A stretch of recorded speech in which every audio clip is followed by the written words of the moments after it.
যে যেখান থেকে দেখছেন সবাইকে সালাম ও শুভেচ্ছা জানিয়ে শুরু করছি আজকের ইন্টারন্যাশনাল আড্ডায়। আজকে কথা বলবো সিরিয়ার সর্বশেষ পরিস্থিতি নিয়ে। সিরিয়াটা মূলত আসলে সিআইএ, ইসরায়েল এবং মধ্যপ্রাচ্যের যে আহ, তার্কি, এদের মধ্যকার একটি খেলা ছিল, যেটা হচ্ছে গেম প্ল্যান ছিল যে বাশার আল আসাদকে হটিয়ে সেখানে ইসরায়েলের আসলে কর্তৃত্ব প্রতিষ্ঠা করা সিরিয়াতে। সেখানে কিন্তু বাধা হয়ে দাঁড়িয়েছিল মূলত ইরান এবং রাশিয়া। এই কাজটি যখন সিআইএ সম্পূর্ণ হয়ে যায় তার্কির মাধ্যমে, ঠিক তখনই কিন্তু দেখবেন যে আমেরিকা কিন্তু সিরিয়া থেকে সরে যায়। কারণ যে প্ল্যান ছিল আমেরিকার বা সিআইএ এর যে প্ল্যানিংটা ছিল সেটি বাস্তবায়িত হয়ে গেছে, যে বাশার আল আসাদ সরে গেছে। অতএব এখন কিন্তু আমেরিকা চলে গেছে। তো আমেরিকা চলে যাওয়ার পরে মূলত এখানে খেলোয়াড় রয়েছে। রাশিয়া নিষ্ক্রিয় অবস্থায় আছে, তাদের বিমান ঘাঁটি আছে, সেখানে নিষ্ক্রিয় অবস্থায় আছে। রাশিয়ার আসলে মূলত কোনো কার্যক্রম নাই। আর ইরান চলে গেছে।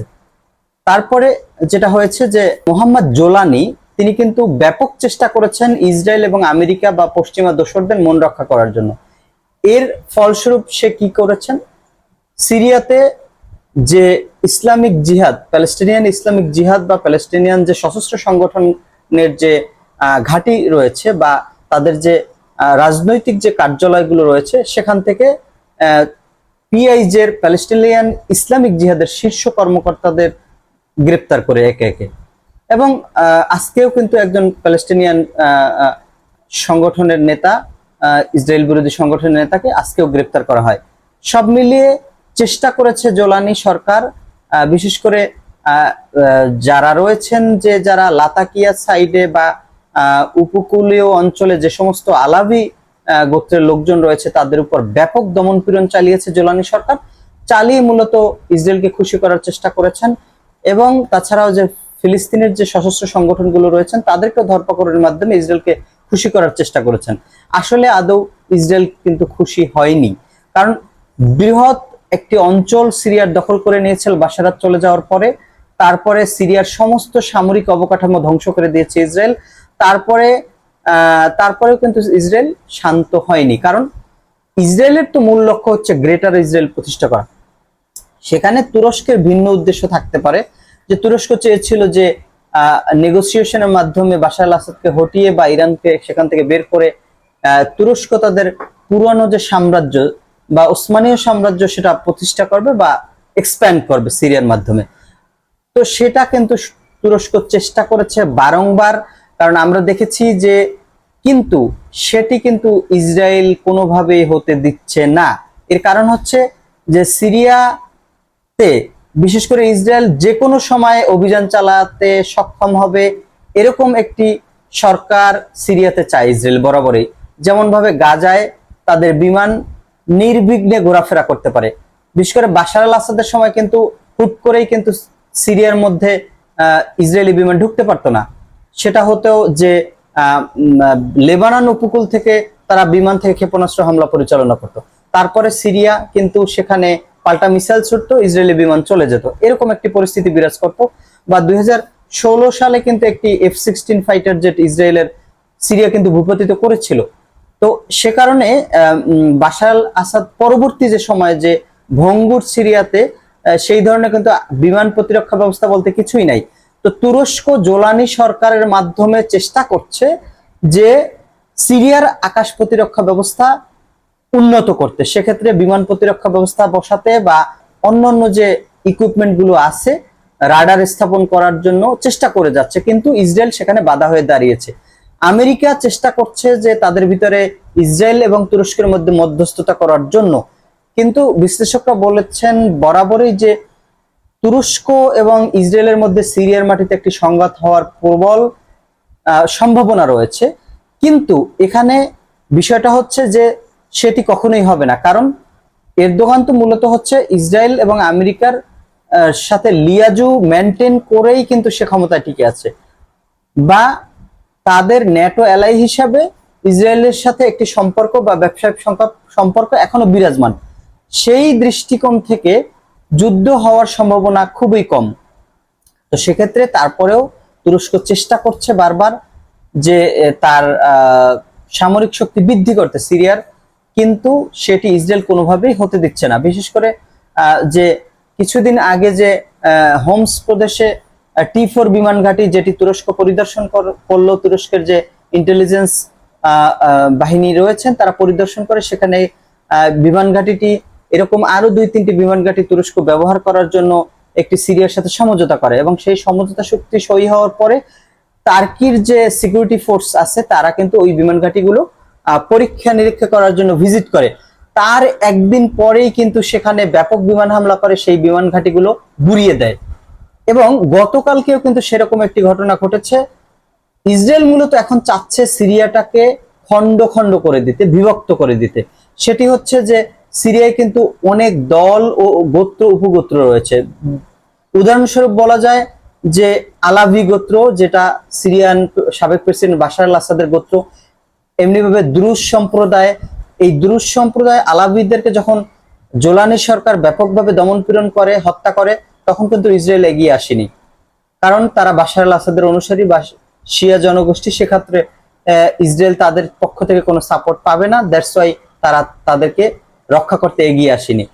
এখন এরপরে যেটি হয় যে 2 দিন আগে সিরিয়ার সোয়েদা অঞ্চলে সিরিয়ার যে দ্রুজ সম্প্রদায় এবং জোলানি সরকারের মধ্যে বা জোলানির বাহিনীর মধ্যে ব্যাপক সংঘর্ষ হয়। সেখানে উভয় পক্ষের সিকিউরিটি ফোর্সের মধ্যে হতাহতের সংখ্যা রয়েছে। সেখানে কিন্তু দ্রুজদের পক্ষে ইসরায়েল একটি শক্ত অবস্থান নেয়। এর কারণ হচ্ছে দ্রুজদেরকে নির্দিষ্ট একটি অঞ্চল ইসরায়েলি কবজায় রাখা এবং দ্রুজদেরকে ইসরায়েলের পক্ষে কাজ করে, যাতে যাতে তাদেরকে রক্ষার মাধ্যমে সিরিয়াকে ডিভাইডেশন করা, এটাই মূলত চায়। তো সেক্ষেত্রে সিরিয়ার যে দ্রুজ সম্প্রদায় তাদেরকে অস্ত্র হেলিকপ্টারের মাধ্যমে দেয়া হয়, বিভিন্ন ধরনের উন্নত অস্ত্র, যাতে জোলানি বাহিনীর সাথে ফাইট করতে পারে। তো সেটি দেওয়ার মাধ্যমে মূলত সিরিয়াকে ভাগ করার একটি পরিকল্পনা ইসরায়েলি সরকার নিয়েছে। এবং এর পরিপ্রেক্ষিতে জোলানি যে সরকারের যে প্রেসিডেন্ট ভবন, সিরিয়ার প্রেসিডেন্ট ভবনের পাশেই কিন্তু একদম নিকটে বোমা হামলা করে, এবং সেটি ইসরায়েলি প্রাইম মিনিস্টার বলেন যে এই বোমা হামলা সিরিয়ান প্রেসিডেন্ট বাসভবনের কাছে, এটি হচ্ছে সিরিয়ান কর্তৃপক্ষের প্রতি মেসেজ যে দ্রুজদের ব্যাপারে শক্ত পদক্ষেপ নিতে ইসরায়েল পিছপা হবে না এবং তাদেরকে রক্ষা করবে যে কোনো মূল্যেই। এবং সিরিয়াকে অবশ্যই ইসরায়েলের যে ইন্টারেস্ট বা ইসরায়েলের যে স্বার্থ, সেটি বিবেচনায় সিরিয়াকে পরবর্তী পদক্ষেপগুলো নিতে হবে। যদি না নেওয়া হয় তাহলে সিরিয়ার পরিণতি বা সিরিয়ার সরকারের পরিণতি গাজা বা লেবাননের মতো হবে, এরকম একটি হুমকি ইসরায়েলি সরকারের পক্ষ থেকে দেওয়া হয়েছে। গতকালকে যেটি হয়েছে যে ব্যাপক বিমান হামলা করে, সেক্ষেত্রে যে সিরিয়ার যে সুলতান মুরাদ ডিভিশন বা সুলতান সুলাইমান ডিভিশন, যেটি হামা প্রদেশে অবস্থিত, যেটা হচ্ছে যে তার্কির যে অ্যাফিলিয়েটেড যে একটি বাহিনী, তাদের উপরে কিন্তু বোমা বর্ষণ করে এবং পুরো সিরিয়ায় বোমা বর্ষণ করে।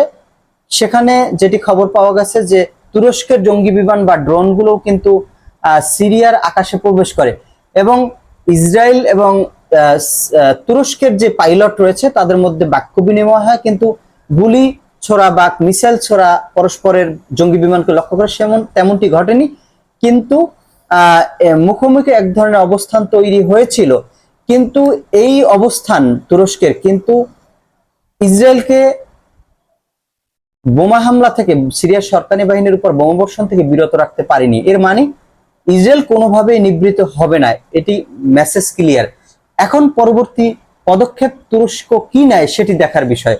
তুরস্ককে বা জোলানি সরকারকে কোনোভাবেই সিরিয়ার যে আগের যে পজিশন ছিল, শক্ত অবস্থান ছিল বাশার আল আসাদের সময়, সেই পূর্বের অবস্থায় বা শক্তিশালী সিরিয়া কোনোভাবেই ইসরায়েল মানবে না, এটি পরিষ্কার। এবং ইসরায়েল যে কোনো মূল্যেই রাডার স্থাপন হোক বা সিরিয়াতে কোনো ধরনের বিমান প্রতিরক্ষা সরঞ্জাম স্থাপন করা হোক তুরস্কের পক্ষ থেকে, সেটি ইসরায়েল কোনোভাবেই মানবে না, সেটি পরিষ্কার। এর কারণ হচ্ছে ইসরায়েল চায় যে অবাধ বিচরণ, সিরিয়ার যে আকাশ আছে, পূর্ণ আকাশে সিরিয়ার আকাশে যাতে ইসরায়েলি বিমান নির্বিঘ্নে চলাচল করতে পারে, ইসরায়েলি বিমান যাতে বাধাহীনভাবে চলাচল করতে পারে, এজন্যই মূলত এটি প্রিএমটিভ অ্যাকশন হিসেবে এটি করে যাচ্ছে ইসরায়েল। এবং সেক্ষেত্রে তার্কির পরবর্তী স্টেপ কি হয় সেটি দেখার বিষয়। তুরস্ক কি সেই ইসরায়েলি চ্যালেঞ্জ মোকাবেলা করেও শক্তিশালী করবে আকাশ প্রতিরক্ষা ব্যবস্থা সিরিয়ার, সেটি দেখার বিষয়। এবং সিরিয়াতে শক্ত সামরিক ঘাঁটি, যাতে ইসরায়েলি বিমান সিরিয়ার আকাশে প্রবেশ করতে না পারে, এরকম একটি স্থান কি তুরস্ক নিবে, সেটি দেখার বিষয়। এটির সম্ভাবনা খুবই কম। এর মধ্যেও কিন্তু এই ব্যাপক বিমান হামলা যে ইসরায়েল সিরিয়াতে পরিচালনা করেছে, এর প্রতিবাদ করে বিবৃতি দিয়েছে ইরান এবং হিজবুল্লাহ, যে সিরিয়ার সার্বভৌমত্বের উপর এটি হচ্ছে সুস্পষ্ট লঙ্ঘন, এবং তারা একটি কঠোর ভাষায় একটি বিবৃতি দিয়েছে। তো এখানে সবচেয়ে গুরুত্বপূর্ণ যে বিষয়, যে ইরান এবং তুরস্কের মধ্যে যে সিনাই যুদ্ধের লড়াইটা বা কৌশল করে যে বের করে দেওয়া হলো ইরানকে, সেটা না বের করে যদি এরদোগান ইরানের সাথে সমঝোতা করে সিরিয়াকে শক্তিশালী করতো বা ইসরায়েলের বিরুদ্ধে একটি শক্তিশালী অবস্থান নিত, তাহলে হয়তোবা আজকে ইসরায়েলকে প্রোটেক্ট করা সম্ভব হতো। কিন্তু সেটা কখনোই সম্ভব হবে না, কারণ তুরস্কের এরদোয়ান মূলত পশ্চিমা যে এজেন্ডা সেটি যদি বাস্তবায়ন করে, তাহলে ইসরায়েলকে প্রতিহত করা আসলে অসম্ভবই বলা চলে। আর যদি পশ্চিমা এজেন্ডা বাস্তবায়ন করা থেকে বিরত রেখে মুসলিম উম্মার স্বার্থে মুসলিম যে পরাশক্তিগুলো আছে বা মুসলিম উদীয়মান শক্তি আছে, তাদের ভিতরে যদি বন্ডিং তৈরি করা হয় এবং সামগ্রিক স্টেপ ইসরায়েলকে গ্রেটার ইসরায়েল প্রতিহত করার জন্য ব্যবস্থা নেওয়া হয়, তাহলে সেটি হচ্ছে মুসলিম দেশগুলোর জন্য বা মুসলিম উম্মার জন্য, মুসলিম কমিউনিটির জন্য সেটি হচ্ছে উত্তম। তো আজকের মতো এখানেই বিদায় নিচ্ছি। পরবর্তী সময়ে অন্য কোনো বিষয় নিয়ে কথা বলবো। আল্লাহ হাফেজ।